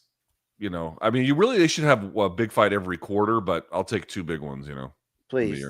Give me 2, Utah. Luke, speaking of numbers, I'm not talking about 2 anymore. I'm talking about 6, right? You ready to win some real cash during the basketball playoffs? Are you tuned into the basketball? Well, you should check out Pick 6 from DraftKings, folks. When it comes to basketball payouts, DraftKings Pick 6 posterizes the competition, including prize picks. Hit all your picks and score higher minimum payouts on Pick 6 Plus. Even more cash if you outscore the competition. Pick 6 available in most states, including Missouri, California, Texas, Georgia, so many more. New players get 50 in Pick 6 credits for instantly joining on a $5 entry. And look, we've been talking about our Pick 6 lineups ahead of the college basketball tournament. Now the pros are going to get into the playoffs. We've been talking about the pay-per-view cards and picking who we want.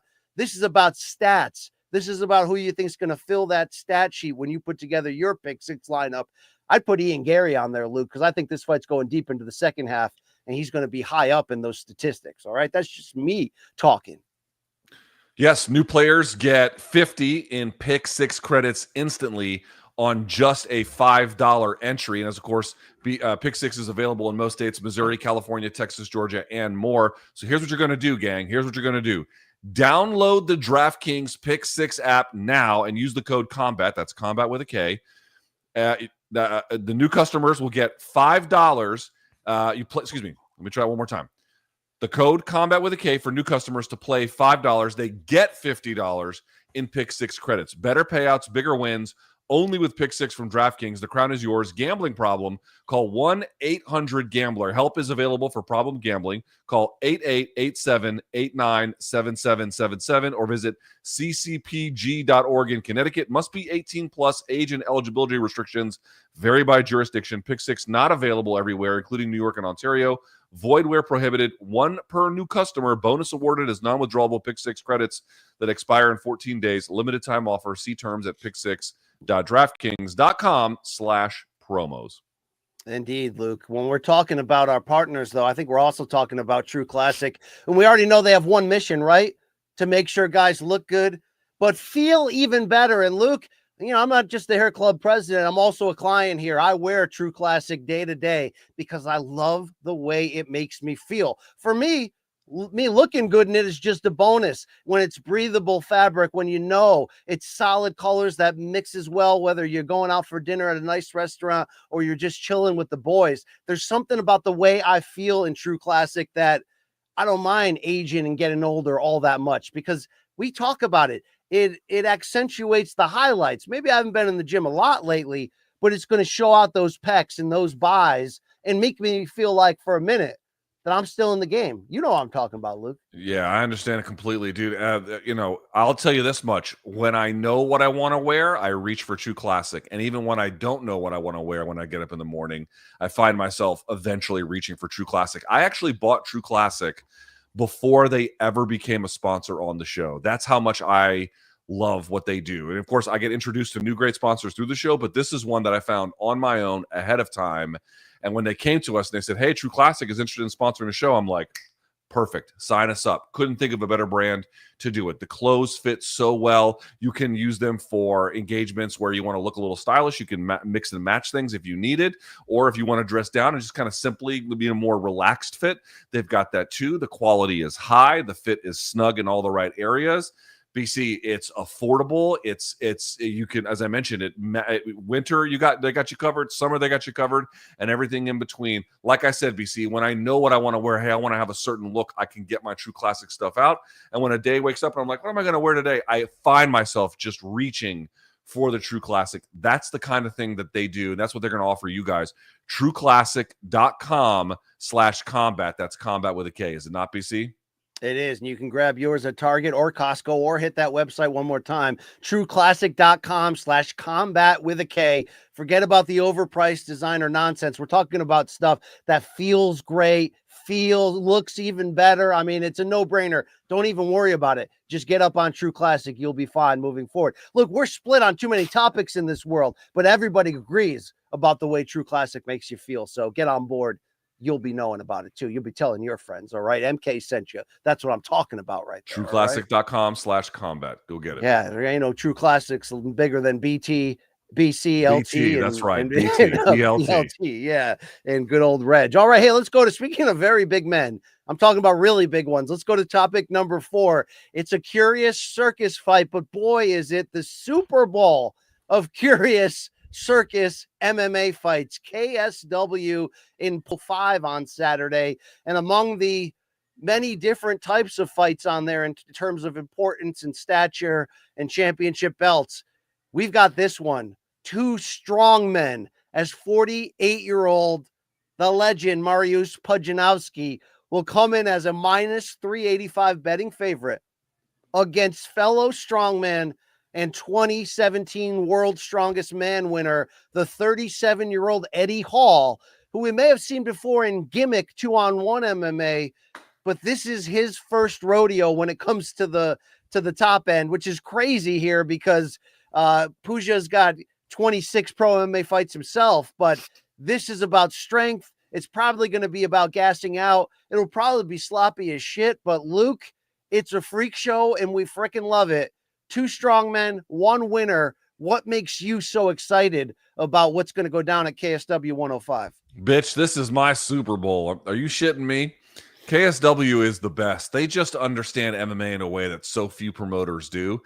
You wouldn't want everybody doing what KSW wants, but you want a KSW doing, well, what KSW does. Now, this fight is brilliant to me. Mariusz Pudzianowski has had a really unusual career. You see a lot of these strong men, and they're huge. Typically, they're like 6'7", 6'8", a lot of times 400 pounds. And Puj is big. I'm not sure what he walks around these days, but he was always a little bit different because he actually looked physically yoked. Whereas if you look at someone like even Eddie Hall, too, Eddie Hall's got abs now, but if you look at like a Brian Shaw or even Tom Stoltman, like the last, sort of like Stoltman's like the reigning Scottish, he's also world's strongest man. He doesn't have abs. He's got like a big belly, because it's tough to put on that many calories to be that size and then still have abs. Pudzianowski was like, back in 2002 was doing this kind of jacked. He's very, very unusual in that regard. 5-time winner of World's Strongest Man. I think his last one was 2007 or 8, something like that. So he's actually a little bit older. He's almost 50 years old, and his MMA career has kind of petered out, but he did much better in MMA than I ever thought he would. He's a purple belt in jiu-jitsu. Like, dude, he's a real athlete who tried to do things, I'm not going to say like exactly by the book in terms of combat sports, but much more by the book than you would ever imagine relative to like Eddie Hall, who was fighting, the Lollipop Guild in his last fight. You know what I'm saying? He's just fighting, Oh, I do. 5'2" donks. You know what I mean? That's who he's fighting. Eddie Hall, only a 1-time winner, although he had to go up against a guy who's a bit of a generational talent in the Hafthor Bjornsson and Brian Shaw. He was in a very tough era in order to get ahead. But he ventured 4 times at the world deadlift record, although that was broken, and even though there's a little bit of skepticism about that as well. But either way, we're talking about 2 very good strongmen. Eddie Hall, younger and much less accomplished in combat sports. Mariusz Pudzianowski, much better in combat sports, but now much older and a little bit of tread on those tires. So this is just a super fucking fun, amazing matchup. I'm so glad KSW does what they do. This can only be fun. It cannot go the distance. I cannot imagine. I'm not even sure if it goes into the second round, BC. So for as long as it lasts, it should be a blast. And I want to say one more time, these 2 other guys, they were real athletes in their respective sports to begin with. Sure. And Eddie Hall did have a little bit of a boxing run in terms of like some combat experience coming into this, although he'll be a rightful betting underdog. Plus 265 is what he's circling around. He'll have an 11-inch age advantage on the 40-year-old Puja, but Pudzianowski 17-9 overall, even though he lost his last 2 MMA fights, both by KO. But then he took some time off. So he does. The last loss, by the way, was against former heavyweight title and boxing contender Artur Szpilka. But look, he did beat Bob Sapp, Butterbean, Big Sexy Sean McCorkle. He's put in there against, some carnival-esque names, but he's recorded victories before. Here's the face-off from the recent commercial shoot, and I also have their weights, which went down yesterday on the scales. Pudzianowski is 267 pounds for this fight. Eddie Hall will be 334. So, Luke, it is age against youth there, but youth has the size and the inexperience. That only makes it even better. right? Yeah, exactly. Exactly. Pudzianowski's a little bit older, but dude, Pudzianowski's beaten, I'll put it this way. He's beaten several UFC veterans. Several. Like, I mean, he's pretty decent. But I'm not expecting, are we going to get a great jab cross sequence? Man, shut the fuck up. It's just two big ass strong guys who are going to sling the dogs for as long as it lasts. But it's just fun because these guys were really, really good at strongmen in their time. I'm looking at the lifts for Mariusz Pudzianowski.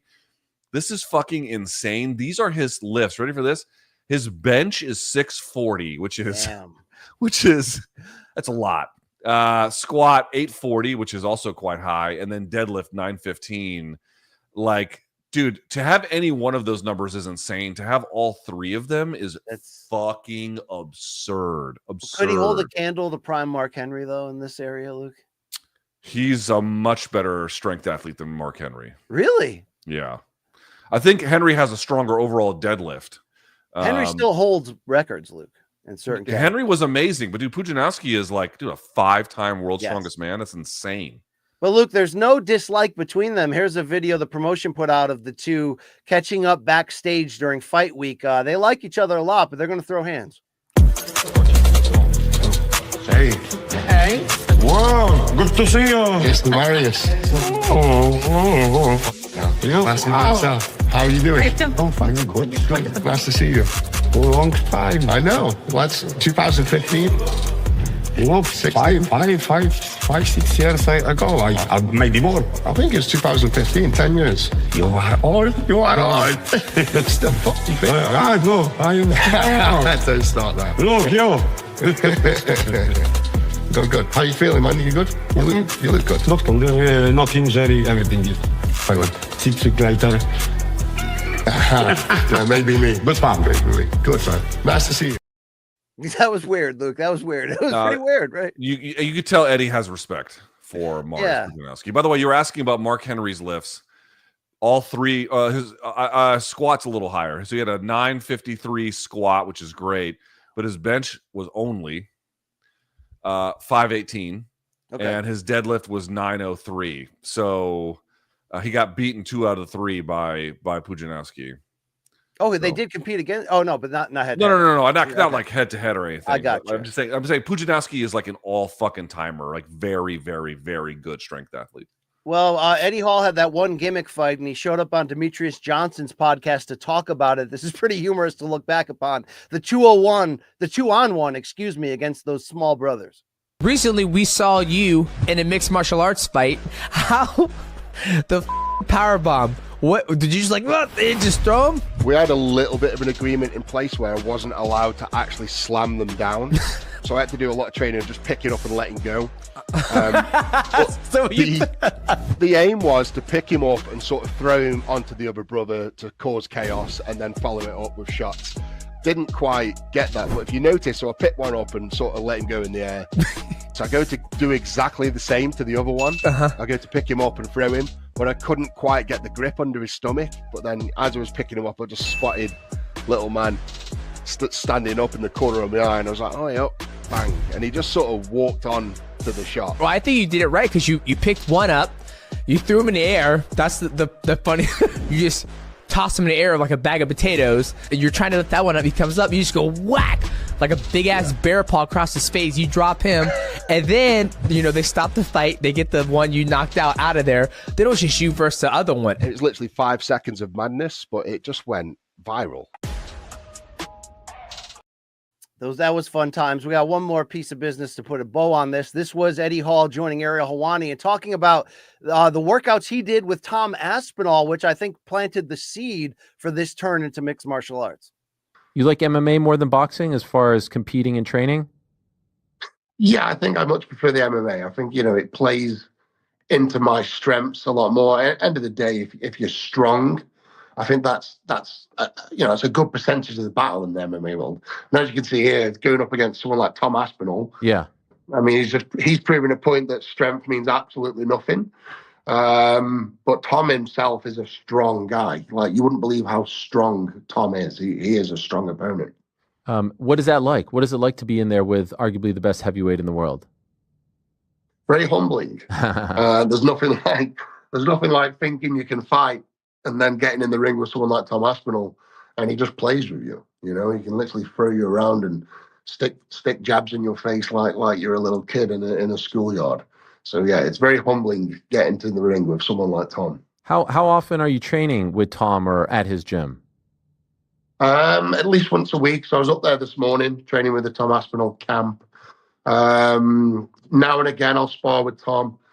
So yeah, it's just as and when, really. So Luke, Pooja's still a big betting favorite. Let's get gross here. If you've got the younger guy who's been working with Aspinall, throws little people around, you like this plus 265 on Eddie Hall to get this done with youth personified? I do, actually. I think that's a good bet. I think it's a good bet. I mean, again, Pudzianowski, better strength athlete and probably a better fighter at his peak, but 2 years off. He hasn't fought in 2 years, basically, and he's almost 50. And Eddie's aggressive. And dude, and as you can tell too, like any mistake against these guys, is probably going to be catastrophic, right? So, yeah, I might take a flyer on Eddie Hall. I think I probably will. All right, that'll be fun. That goes down on Saturday. I'm not sure what time of day. Well, can you get it on YouTube, or do you have to order a pay-per-view from some? I'll look it up. I'm not sure. All right, whatever. Hey, let's go to the fifth topic of our show here, and it looks at one more big combat sports event this weekend going down Saturday in London. It is the first of Turki Al-Ashik's The Ring branded boxing events in his new fight series. This, of course, is sponsored by the legendary magazine that he recently purchased. And it's an all England affair inside Tottenham Hotspur's arena, where 66,000 are expected, as Chris Eubank Jr. and Conor Benn, with the history between their families and the fact that these two signed to fight back in 2022 until Conor Benn failed the drug test for clomiphene. He would blame it on tainted eggs. There would be a multi-year battle with the regulators and the sanctioning bodies to be able to fight on UK soil. Well, now they're going to do it. It will happen at 160 pounds. Chris Eubank already briefly missed weight after multiple tries by 0.02 pounds, having to pay, according to the contract, $500,000 US to Benn. And of course, Eubank will have to meet the rehydration limit of 170 pounds. So, Luke, this is a real grudge match, one that we were honest that we didn't care about much until it got announced. But play that clip, Nosita, that we all love of the egg. It's a letter D on our list there, of the egg at the first press conference in February that took this promotion to a new level. It's funny. It's taking his fun. It's just taking his fun.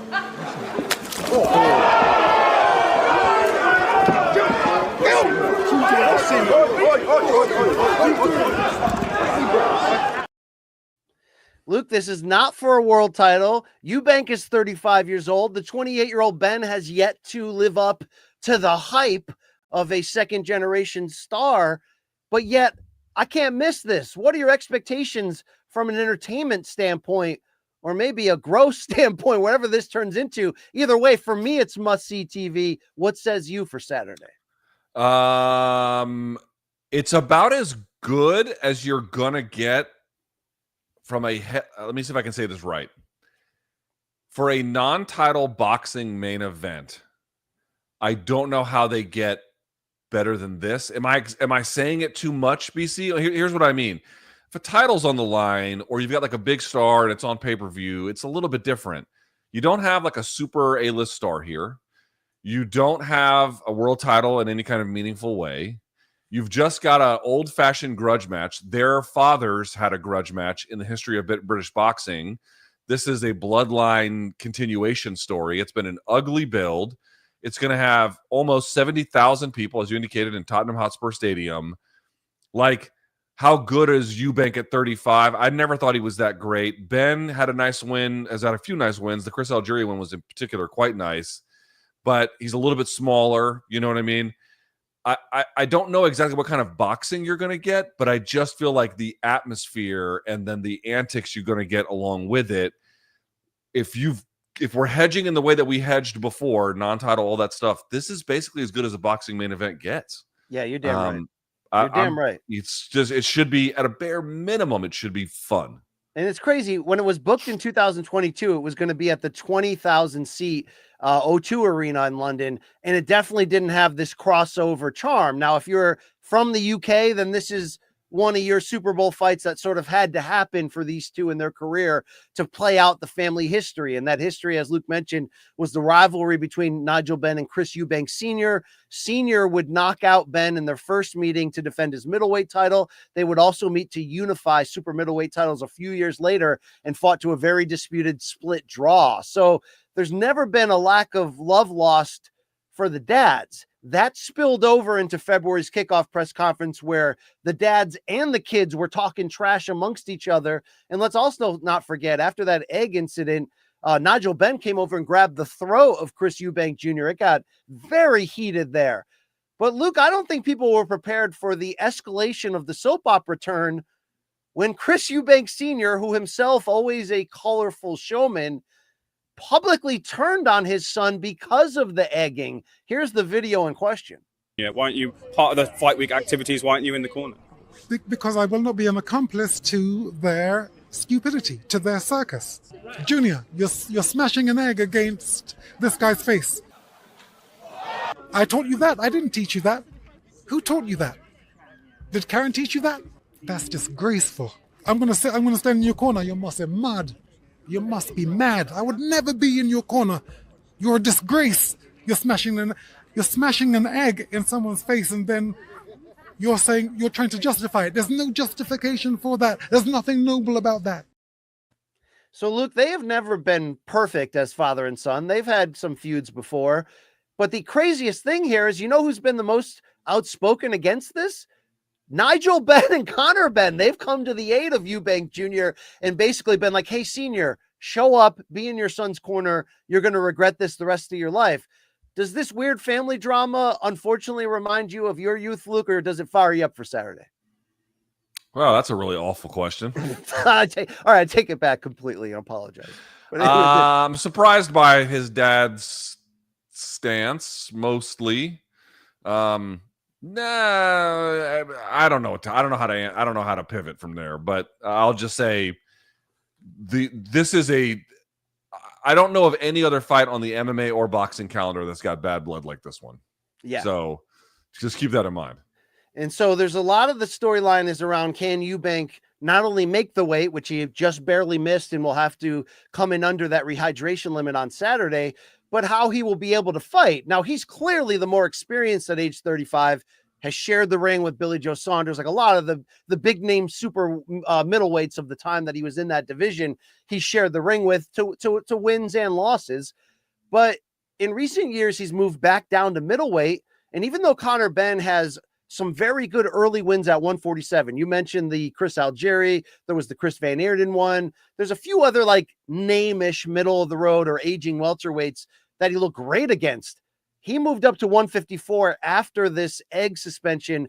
And even though he's gone 2-0 in decision wins, you know, boxing hardcores will tell you he hasn't looked the same off the peds, if you know what I'm talking about. And now he's moving up an additional weight class at 160 to make his debut against the hard-punching Eubank. So I think that goes a long way in these betting odds, which are minus 185 Eubank, the favorite according to DraftKings, or Connor Benn plus 150 as the underdog. But you do have to take into account everything we talked about. And here was Eubank at the final press conference yesterday when he was asked how he's going to deal with all these distractions, including the weight. Just focus on getting the weight off, fat boy. You know, yeah, the weight is painful. I'm in pain right now. I'll be in even more pain tonight and tomorrow morning. And the worst pain you've ever experienced comes Saturday night. I promise you that right now. You know, the question I ask myself is, what is pain? Oh, shut up. No, I'm serious. What is it? Oh, shut up. What is it? You know, I have a 31-year-old brother. He's buried in the desert in Dubai. That's pain. His son, Raheem, 3 years old, you know, he asks, why can't I see my daddy? Why doesn't he take me to school? That's pain. My own father, a man I idolized for my entire life, and he doesn't speak to me. We haven't spoken for years. and he thinks I'm a disgrace. You must be mad. I would never be in your corner. You're a disgrace. These things are what pain is to me. And if I can deal with all of these trials and tribulations, the weight cut and the rehydration clause, these are all things that are not an issue. They are not important. Luke, there's some heavy stuff going on in his life here. That's only adding to this matchup. I'm telling you, the story on this is one of those fights where, like, I don't know how good the fight will be exactly, but everything else you want out of a prize fight, again, non-title. I mean, it's got insane storyline, insane I got one more. history. Can I sprinkle a little bit more on top? There's one more reason why you should get fired up for this fight. And Conor Benn, the smaller fighter, is here to tell you why. Well, let us answer your question. The only thing I asked for in my contract was an 18-foot ring. So let that just ease your mind in how I'm feeling. He ain't going to be ready for what's coming anyway. So you want to sit here and go, what, are you coming in there to steamroll? Of course I am. You think I'm coming in there to muck about?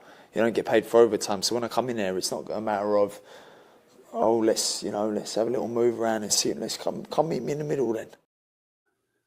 Luke, he wants to bang. He put in, that's like a showbox ring. That's like a UFC Apex size ring. They're going to bang. That's you on prom night, just ready to bang. I'm fired up for this. Let's go. Let's go. And Long Island, Luke, Yeah. if you could just show that face-off they had after the press conference, we can speak over it. Shout out to Rick Reno of Ring Magazine in the middle, holding up that ring belt with his life. I don't know why there's a belt there, but Luke, you see the size advantage. What's up with Rick's haircut? There's a lot going on there. Shout out to old Reno. He's fighting the good fight. All right. He's, so is Keith Thurman, to be fair. Luke Thomas, those odds are so close. The bigger man, Eubank, the minus 185 betting favorite. But if Benn is going to push the pace and really try to expose how hard this weight cut obviously is for him, dude, this rehydration clause is no joke. I don't really know where to lean betting wise. What about you in terms of your prediction? Like, it's going to be weird. It'll be aggressive. Somebody's going to enter the ring. Someone's dad might get hit. But in terms of who wins this fight, I don't feel like I have a grasp at the moment because it's been so chaotic. I'm going to lean Eubank. But I don't have a clear sense of it either. Missing the weight, again, very minorly, but missing the weight. Ben not being as good as we thought he once was. Could it be the PEDs? Who knows? Jumping up weight here. Grudge match, huge crowd. It's so many X factors, BC. That's what kind of makes it interesting, right? So many X factors. It's hard to say, but I'm going to lean Eubank. I think I've seen better stuff from Eubank, and I do think size will probably be his ally here. I'm wondering if that weight cut catches up with Eubank and Ben is willing to just let hands go. Could he stop Eubank, which would be probably the biggest plus bet you could get in this very close matchup? I don't know. We're going to find out. It's not like Ben is known as a big puncher in his particular weight divisions, and now he's moving up to middleweight. But maybe part of his strategy is jump all over this guy and make it as gnarly and crazy as possible. Heck, it's already been crazy. Let's go on Saturday. Eddie Hearn coming. Is this Eddie Hearn's last dance with Turkey? I don't know, Luke. There's a lot going on in this world. Exactly. Another kind of interesting part of this whole story. Yeah. All right. Those are our 5 topics. Thank you for playing. We close with 2 segments that are, underwritten by our fans. It's morningkombat@gmail.com, your portal to get in for what we do on Friday, which I hear we got great fan subs coming. But first, we take to the stand on some things that we may have said that were incorrect, insensitive, or maybe you just want to dunk on us. Well, you better have some timestamps and you better come original, because this one's called Dead Wrong, bitch. Dead Wrong. All right, Luke. Daz will mahalo you on that ass, and you know what I'm talking about, Luke, right? Yep. Back up on that ass. Give these motherfuckers a blast from the past. I'm talking about. Daz says, I got 2 dead wrongs within 5 minutes on Monday's April 7th episode. At 53:30, BC introduces the main event of UFC 314 as an interim featherweight title bout, when in actuality, it is for the undisputed title due to Ilya vacating that position. Yes, I take that L. I got it wrong. Also at 58:15 of the same episode, LT, in discussing possible matchups for Top Turia, responds to BC's Ilya Islam for the lightweight title bit for IFW with, quote, yeah, but Ilya is apparently waiting for the results of 315, and if JDM wins, Oh, you know I misspoke. he's just going to jump to fight JDM. Pretty sure you meant Islam, not Ilya. And I think Des might have dead wronged himself right there, too. Anyway, yeah, Luke, you're wrong. Okay, so he says, excited to see the unlockable bonus MK Degenerate, a.k.a. Jed Mishu, on another pregame preview. You know, Jed is a what's the word you want to say, Luke? Trashy? No, the word for Jed is polarizing, right? Better call y'all. Appreciate all the fight sports coverage. Mahalo. It's Daz. Our second and final dead wrong comes from Orwayne. He says, hello, Donks. It's that time of the week again. In last week's MK mailbag, LT, alongside his brethren, Bong Island Luke, claimed at 35 minutes and 10 seconds that people forget that Matt Serra had, quote, huge power. People forget, Luke, because it never really was the case. No. He had Wrong. two victories by knockout of his 18-fight pro career. He didn't develop it until later in his career, and then it became a calling card. That is absolutely not the fucking truth. I was there for Matt Serra's career. It was after the GSP fight he began to put hands on people. No fucking way. Wrong. Are you saying you were ringside to see Arturo Gatti box in Montreal when Orwayne was not even a thought in his dad's non-Australian nutbag? Is that what you're saying? Yeah, a bunch of people who didn't watch Matt Serra's career lecturing me about Matt Serra's career. Get fucked. No. All right. Orwayne closes with, while Serra didn't have no power, he certainly wasn't this huge power puncher. Keep donking. Wow, Luke, you just Mutombo'd that man right there. Yeah. No. Early in his career, when he had no boxing skills, it was not clear at all that he had power. But once he began to work on it, he began to hurt people consistently with it. Like, absolutely fucking not. Okay. All right. We just wanted to see the fire get lit, Luke. You still got it. All right. You still freaking got it. Our final segment involves your opportunity to send us your artwork, to post pictures of your significant others in tight MK gear that's no longer available, but maybe pretty soon. This one's called Fan Submissions. You've got mail. Viewers. And remember Mikey's rule, you send a piece of your pipe, you don't get on the air, okay? Although he may move those pics around on the black. Yeah, if I say you may get a reply though. Yeah. ASL question mark. Yes, indeed. This one's from RJ, our first one, with no comments. Yeah. Nosita, your thoughts on this? Hopefully, right? Pretty accurate. Yeah. I mean, as long as it's not a Saturday, right? You know? Exactly.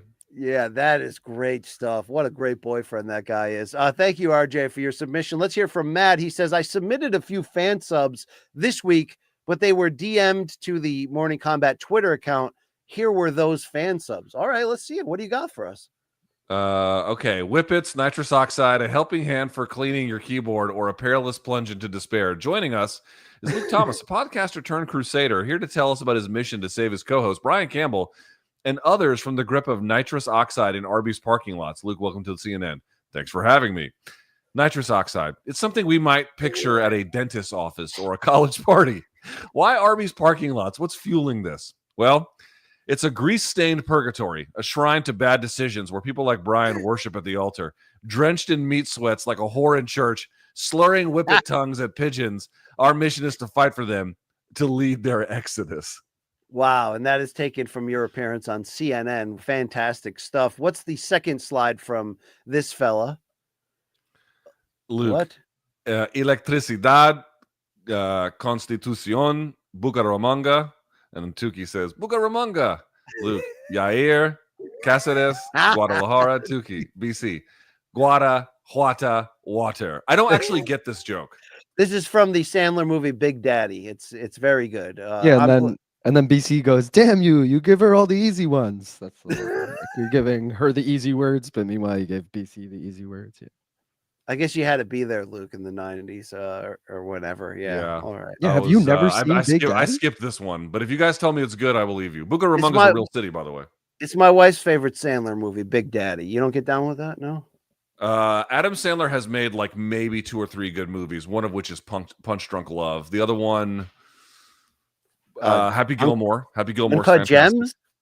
Uncut Gems is No, okay. don't save it. Just hold don't. on. Adam Sandler is awesome in Uncut Gems, but Uncut Gems is a little frenetic. Billy Madison is not that great. I know it's like blasphemy to say. Click is super underrated. All right, come on. What's the Bobby Moshe, the Waterboy? Waterboy's okay, I guess. Wedding Singer too is a good one. Wedding Singer's good. I'll give Wedding Singer good. Bedtime Stories, good family flick. Luke, I'm not seeing that one. All right.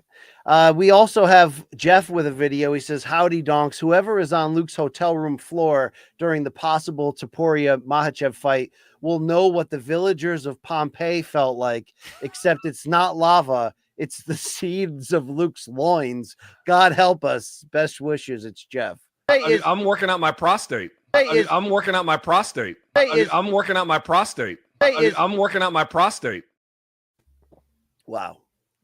That is I hope we get there. I just don't want to be there when that happens. That's a good one. That's a good one. Yeah. Our next one is from He Burif Magnet. Hola, LT and BC. Here's the debate I can see y'all having forever. Got that big dog energy.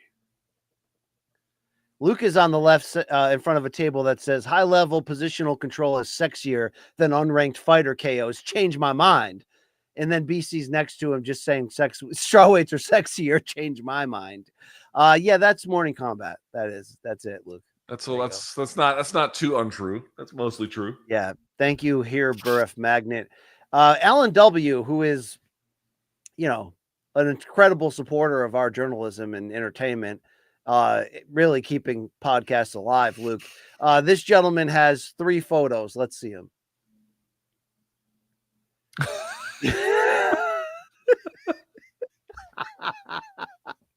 Okay, that's really good. That's good. Very good. I would like that poster in our new studio if we get one. I'll be your Donkleberry. Yeah, that's good. With the Ready Whip can is nice and the leather holster. Yep, some Val Kilmer-ish right there. I love that. Yes. Oh my God. These are incredible. MK action figures. Luke's is priced, what is $420. it? $420, which is hilarious. And Luke has Barbas RIP on a leash with a vape, a Pepto-Bismol bottle, a weight, and a bag of Taco Bell. And I'm dressed, yours is called Wash Dad. You're dressed in a Mr. Rogers sweater. And mine, which costs $9.11, which is the best joke on this by far. It says King of Connecticut. I'm dressed in my MK t-shirt with jeans. There's a hot dog, a Jimi Hendrix record, a basketball. And look, it took me a while to figure it out, but I think that's a black liver, buddy. That's a black liver below it. Oh my God, that's so good. Oh, good. Well done. Long Island Luke, can you send me that? I want to show that one to my wife. I think she'll get a kick out of it. Yeah, I got you. That is great. Let's see. John, he has a video. He says, this is dedicated to my favorite trio.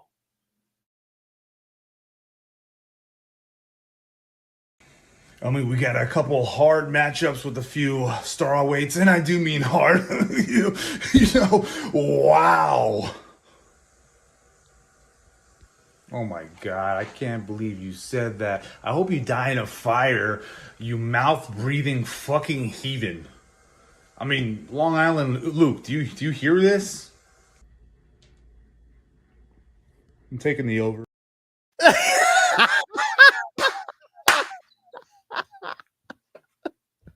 Oh, that's so good. Oh That's my so God, good. dude, that run of subs that we just went through. Holy cow, that is so good. Wow. Thank you, John, for that one. Alan W for the ones before. We have one here from CC Diehard Fan who says, went to the Cannibal Corpse show Wednesday night and had an okay time. The music was, as always, really good, but the crowd was a little strange. No joke. I thought the guy next to me was going to shit himself with the amount of flatulence I heard all night. As if the smell wasn't enough, he talked through the entire show, mostly just correcting the band's pronunciation of certain words. He must have yelled, "It's Jorge Corpse Grinder 20 times. I had to cover my ears for most of the show just to drown him out. Here's a pic of my friend here's a pic that my friend took of us when the band asked who here comes blood. Okay. Can we tell the real story behind this? Oh my god, that's so funny. Yes. So I please. sent this picture when my wife took this picture. I sent this picture to the boys here at the show because there was a dude there, and put it up one more time. I'm off to the side, but where he's at, he can literally see the band like straight on from where he's at. It's like the opening. You cross like 5 steps forward and you get onto the floor. Yeah. He is there looking at the band the whole time, BC. And now you can show me, putting his ears, and then we wouldn't move, and then he would shake out his hands between songs and then go right back to doing it. And I was like, why the fuck are you here, my guy? Yeah. Why are you here? I didn't get it. I didn't get it at all. Wow. And so who did that fan sub? That was me. Yeah, they just made it up. Oh, that's hilarious, dude. That is so good. Wow. My wife took the picture. Yeah. I was drunk at the bar when Luke sent that picture, and I immediately texted Snyder and Mikey. I was like, yo, we got to send in a fake fan sub. Yeah. It's great. It's great. But that dude did it. He did it the whole time like this when Cannibal Corpse was playing the whole time. Unbelievable. Did you fill that room with flatulence? No, but what some guy when Cannibal Corpse stopped playing, because they weren't the headliner, Meshuggah was the headliner. So when they were done and they walked out, somebody walked past us and crop dusted everyone. And there was like a whole line of people gagging, including me and my wife. He just opened up his trench coat and it was like, wow. Luke, did you meet the band? I need to hear this story. I did. I met the guitar. I didn't meet the band, but I got to meet the guitarist, Eric Rutan. And it was fucking awesome. He's a huge boxing fan. We talked a lot about boxing. We talked a lot about last night was the last night of their tour. They played at the theater at MSG.